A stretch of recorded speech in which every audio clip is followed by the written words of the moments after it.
Hello friends, आपका स्वागत है आपके यूट्यूब चैनल मिशन 0.2 में। फ्रेंड्स, मैं इस वीडियो में आप लोग को डिस्कशन कराने वाला हूँ जो खानसर एप्लीकेशन पे जो पढ़ाते हैं उसी का जो नोट्स है जो बिहार दरोगा का। ठीक है फ्रेंड्स, जो मध्यकालीन इतिहास, मध्यकालीन भारत, सॉरी, तो यही चैप्टर जो है, ठीक है, भारत पर मुस्लिम आक्रमण। तो देखिएगा फ्रेंड्स, भारत पर मुस्लिम आक्रमण कितने भागों में बांटा गया? 2 भागों में। अरब मुस्लिम हो जाएगा और तुर्की मुस्लिम। जो अरब मुस्लिम का आक्रमण था मोहम्मद बिन कासिम था, ठीक है, जो 712 AD में था, ठीक है। उसके बाद तुर्की मुस्लिम आक्रमण जो हुआ, इसको 2 भागों में बांटा गया। जो महमूद गजनवी था और मोहम्मद गौरी। जो महमूद गजनवी 1000 में आया था, ठीक है, और मोहम्मद गौरी जो 1175। ठीक, नेक्स्ट देखते हैं। भारत पर अरब मुस्लिम आक्रमण। भारत पर पहला सफल आक्रमण करने वाला अरब का मुस्लिम शासक मोहम्मद बिन कासिम था। इसने 712 ईस्वी में रावण के युद्ध में सिंध के राजा दाहिर को पराजित कर दिया। राजा दाहिर चर्च का वंशज था। उस समय सिंध की राजधानी ब्राह्मणवाद आरोप थी। अरबों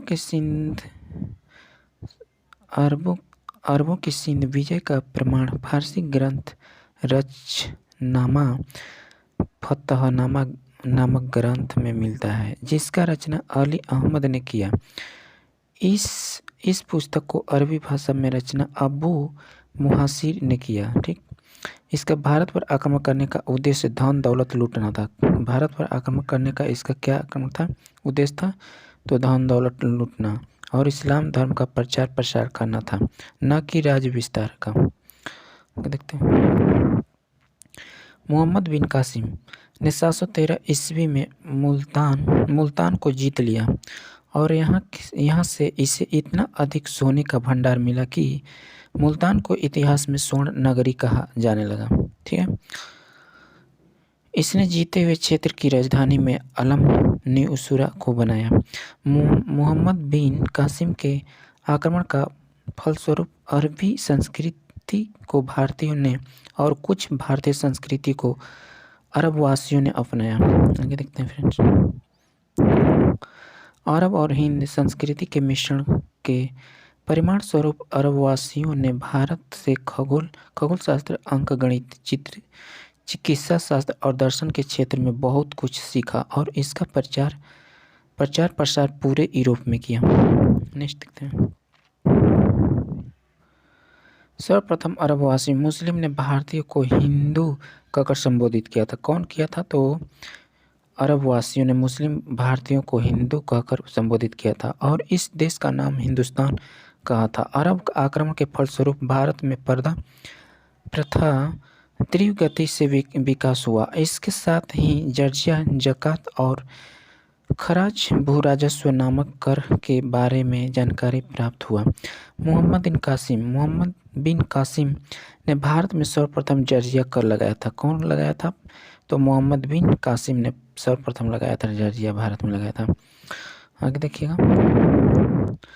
जर्जिया गैर मुसलमानों ने लिया जाने वाला एक प्रकार का सुरक्षात्मक कर था। मोहम्मद बिन कासिम ने जर्जिया कर से 5 लोगों को मुक्त रखा।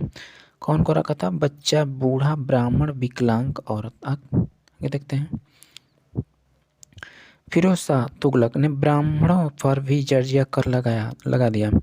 मोहम्मद बादशाह अकबर ने 1564 ईस्वी में जर्जिया कर समाप्त कर दिया। कौन समाप्त किया था? तो मोहम्मद बादशाह अकबर ने 1564 ईस्वी में जर्जिया को समाप्त कर दिया था।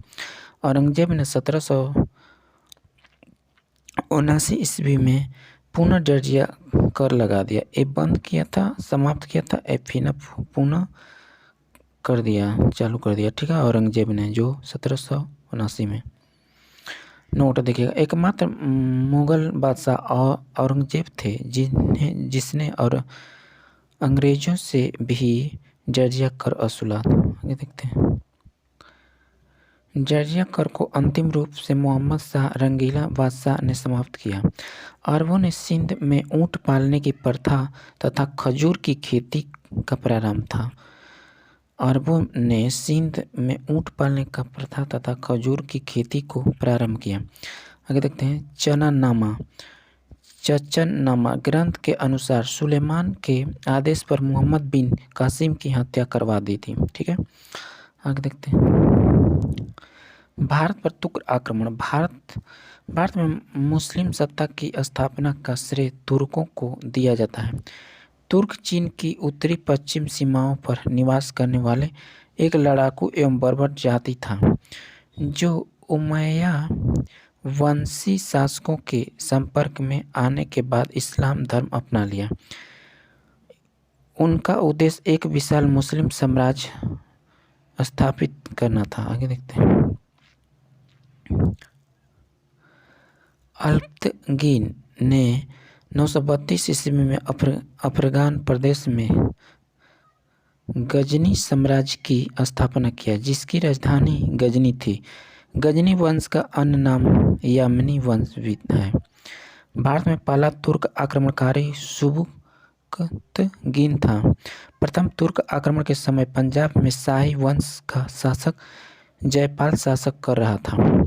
आगे देखते हैं सुबुक्तगीन अल्पतगीन का गुलाम था, जो बाद में अल्पतगीन का दामाद बना। आगे देखते हैं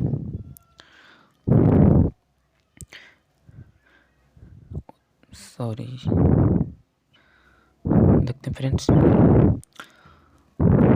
इसने 986 ईस्वी में हिंदू शाही वंश के शासक जयपाल को पेशावर में पराजित कर दिया। महमूद गजनवी देखते हैं।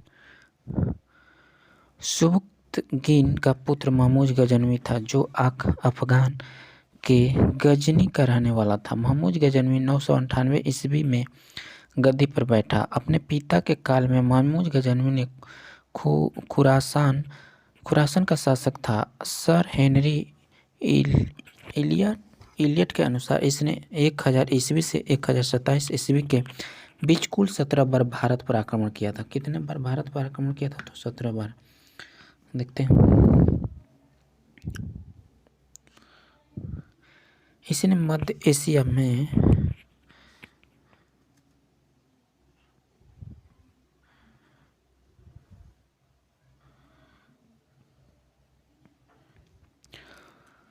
बीच में 17 बार भारत पर आक्रमण किया। इसने मध्य एशिया में एक बड़े साम्राज्य की स्थापना के लिए धन प्राप्त करने के उद्देश्य से भारत पर आक्रमण किया।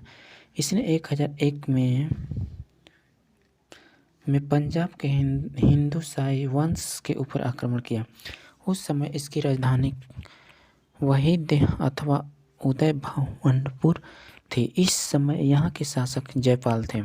जयपाल एकमात्र शासक हैं जो पराजित होने पर आत्महत्या कर लिया। आगे देखते हैं महमूद गजनवी को बुद्ध सिक्कन मूर्ति भंजन कहा जाता था। भारत में महमूद गजनवी का सर्वाधिक महत्वपूर्ण अभियान 1025 से 1026 में सोमनाथ मंदिर गुजरात के सौराष्ट्र प्रांत पर आक्रमण था। यह एक शिव मंदिर था। उस समय वहाँ का शासक भीम प्रथम था। इस युद्ध में 50,000 से अधिक लोग मारे गए थे। ठीक है, कितना मारे गए थे? 25,000 से अधिक लोग मारे गए थे। महमूद इस मंदिर को पूर्णतः नष्ट कर दिया तथा इसकी कुल संपत्ति को लेकर सिंध के रेगिस्तान से वापस लौट गया। 1027 में इसने जाट के विरुद्ध अपना अंतिम आक्रमण किया और उन्होंने उसे पराजित कर दिया क्योंकि सोमनाथ को लूटकर वापस जाते समय महमूद को जाटों ने क्षति पहुंचाई थी। फारूकी, उत्वी, फिरदौसी और अलमरूनी जैसे विद्वान गजनवी के दरबार में रहते थे। आगे देखते हैं उत्वी ने किताब उल यामिनी की रचना की थी। उल्वी ने महमूद गजनवी के आक्रमण को जिहाद की संज्ञा दी है। फिरदौसी ने शाहनामा लिखी, जबकि अलबरूनी ने अरबी भाषा में किताबुल हिंद तहकीक ए हिंद लिखा। आगे देखते हैं तुर्क आक्रमण का दूसरा चरण महमूद गौरी।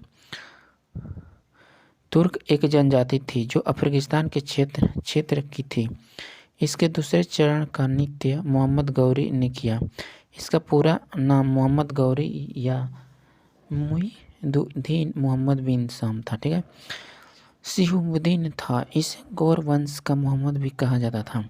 गौर वंश ने जो प्रधान का था उसका वंश ससवनी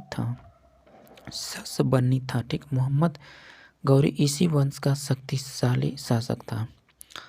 1178 ईस्वी में इसका पाटन गुजरात पर आक्रमण किया। ठीक है, कहाँ पे किया? गुजरात पर आक्रमण किया। उस समय वहाँ के चालुक्य वंशीय शासक भीमटू मूल्यराज द्वितीय का शासक था, जो गौरी को बुरी तरह परास्त किया। यह तुर्क आक्रमणकारियों की पहली पराजय थी, अर्थात मोहम्मद गौरी को भारत में पहली पराजय थी। ठीक है, इसने पंजाब के बठिंडा पर जब अधिकार किया तो पृथ्वीराज चौहान III से विवाद हो गया।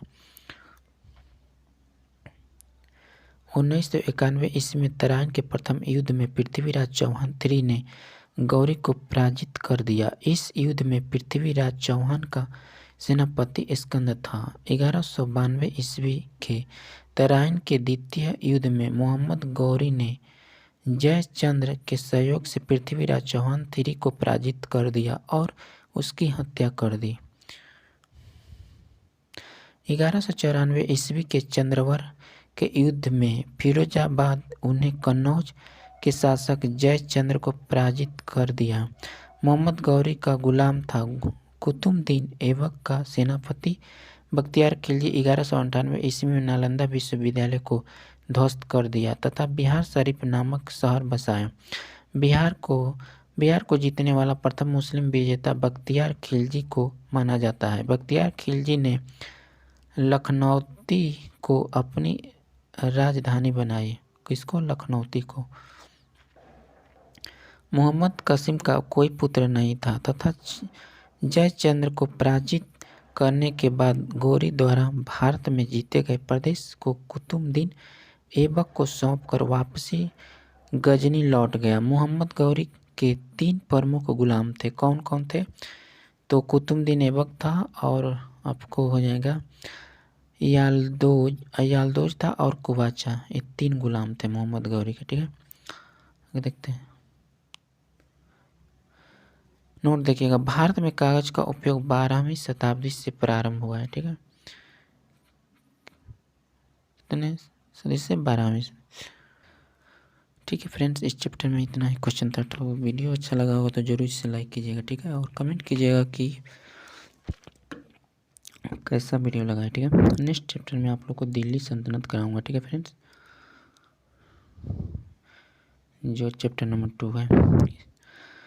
ठीक है फ्रेंड्स, चैनल बनाएंगे तो चैनल को आप जरूर सब्सक्राइब कर लीजिएगा। ठीक है, नेक्स्ट वीडियो में फिर मिलते हैं, तब तक के लिए धन्यवाद।